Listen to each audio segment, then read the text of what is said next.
Hello everyone, मैं हूं आपका अपना जगत भैया। तो भैया बात ऐसी है कि गंगा स्नान का सही समय आ गया है। तुमने वीक टॉपिक नहीं किए हैं, तुमने शीट नहीं किए हैं, कोई टेंशन नहीं है। 45 डेज है तुम्हारे पास, शायद तुम्हारी जिंदगी के सबसे खास 45 डेज। तो कितने घंटे पढ़ना है आज मैं तुम्हें नहीं बताऊंगा। बस इतना कहूंगा कि जाओ और जी भर के मेहनत करो, क्योंकि मैं जानता हूं कि अगर तुमने अपनी जिंदगी की सबसे ज्यादा मेहनत कर ली तो तुम्हारा सिलेक्शन कोई भी नहीं रोक सकता। तो जाओ और दिखा दो हर उस इंसान को जिसने तुम पर भरोसा नहीं किया, जिसे लगता है कि तुम्हारा सिलेक्शन नहीं होगा। जाओ और छीन लो अपना सिलेक्शन, और इस जर्नी में मैं तुम्हारे साथ हूं। तो ये 45 डेज कैसे प्लान करने हैं आज हम डिस्कस करेंगे।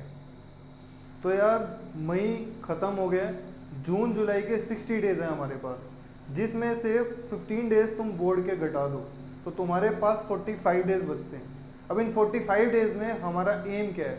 हमारा एम ये है कि हमें सारे टॉपिक्स रिवाइज करने हैं, साथ में हमें आने वाले 45 डेज में हर दिन के हर घंटे क्या पढ़ना है ये डिसाइड करना है। तो इसका बेनिफिट क्या है? इसका बेनिफिट ये होगा,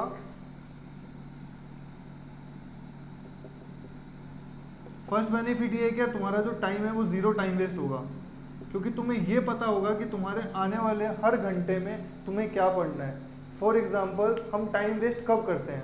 हम टाइम वेस्ट तब करते हैं जब हमें ये पता होता है कि हमारे पास बहुत सारा टाइम है। लेकिन अगर तुम अपने हर घंटे आने वाले 45 डेज के प्लान कर लेते हो तो तुम्हें हर दिन का ये पता है कि अगर मैं एक भी घंटा ज़्यादा सोता हूँ तो मेरा टाइम वेस्ट होगा, मेरा कोई टॉपिक होगा जो मैं कम पढ़ पाऊंगा। तो एक तो हमारा टाइम वेस्ट इस शेड्यूल को फॉलो करने से बिल्कुल भी नहीं होगा। सेकंड जो चीज़ है वो ये है कि हम मोटिवेटेड रहेंगे।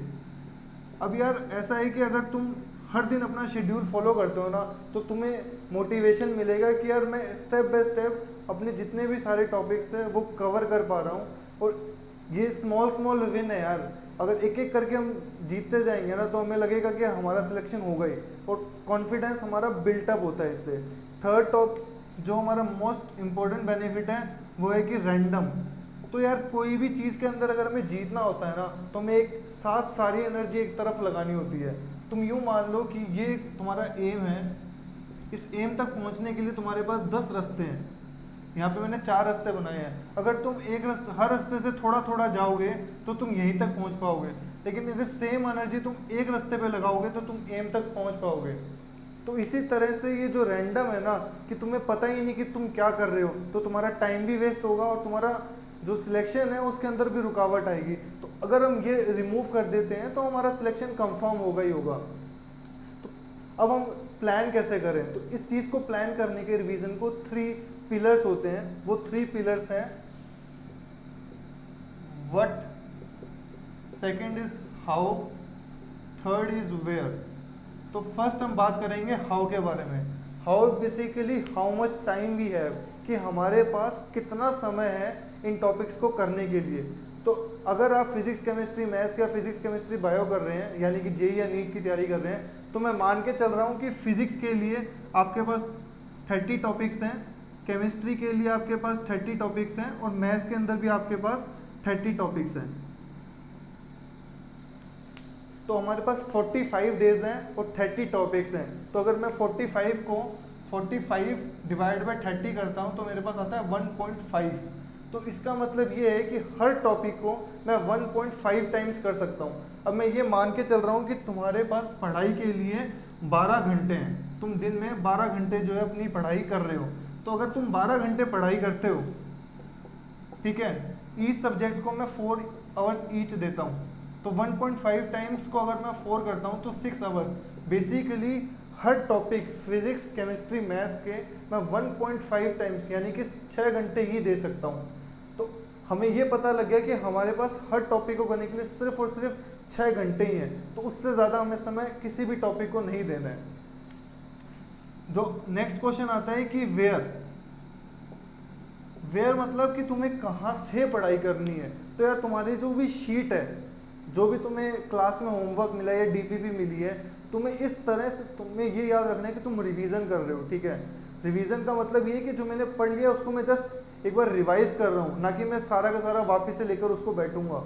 तो जब मैं वेयर बोलता हूँ तो मुझे डीपीपी जो मैंने सॉल्व कर रखी है या जो चीज़ मैंने ऑलरेडी कर रखी है उसमें से मैं इतना ही होमवर्क लूंगा जिसमें से मेरे 6 घंटे हो सकें।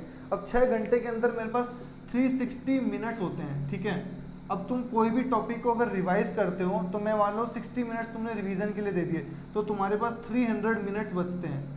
एक क्वेश्चन पे जेई या कोई भी एग्जाम है तो 3 मिनट मिलते हैं तुम्हें, तो 300 डिवाइडेड बाय 3 बेसिकली 100 क्वेश्चंस। तो तुम्हें रिवीजन के अंदर हर टॉपिक के 100 क्वेश्चन करने हैं। अगर तुमने हर टॉपिक के एग्जाम से जस्ट पहले 100 क्वेश्चन कर लिए तो तुम्हारा वो टॉपिक हमेशा के लिए तैयार हो गया है, तो तुम्हें कोई भी टेंशन लेने की ज़रूरत नहीं है। अब आता है सबसे इम्पोर्टेंट व्हाट, कि हमें क्या पढ़ना है। तो यार जितने भी तुम्हारे फिजिक्स के, मैथ्स के या केमिस्ट्री के टॉपिक्स हैं उन सारे टॉपिक्स को एक नोटबुक में लिखो कि ये मेरे 30 टॉपिक्स हैं।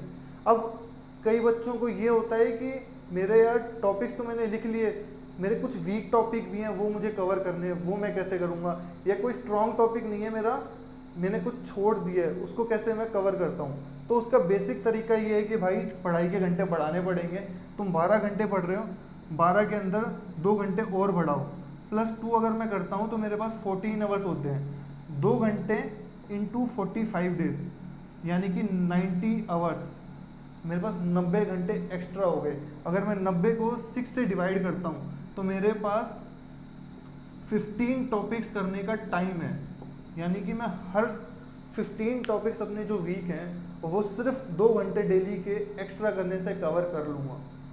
तो यार तुम्हारे पास हर चीज़ सर्टेन है, तुम्हारे पास पढ़ाई के घंटे फिक्स हैं, तुम्हारे को ये पता है कि 45 डेज का टाइम है, ये पता है कि सिलेबस क्या है, और ये पता है कि कहाँ से करना है, तो तुम्हारा टाइम वेस्ट होगा ही नहीं। और ये जो तरीका है ये हर कोई फॉलो करता आया है। अब इसमें सबसे जो बड़ी इशू है वो ये है कि फॉर एग्जांपल कोई टॉपिक है वो 6 घंटे नहीं तुम्हारे 12 घंटे ले रहा है, उसको कैसे कवर करना है।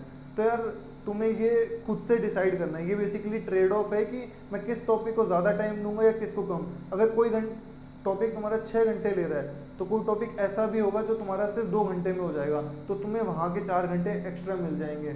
या अब मान लो कैलकुलस जो है मैथ्स के अंदर वो तुम्हारे 3 से 4 दिन ले रहा है। अब कैलकुलस के अंदर क्वेश्चन कितने आने हैं, 3 या 4 क्वेश्चन ही आने हैं।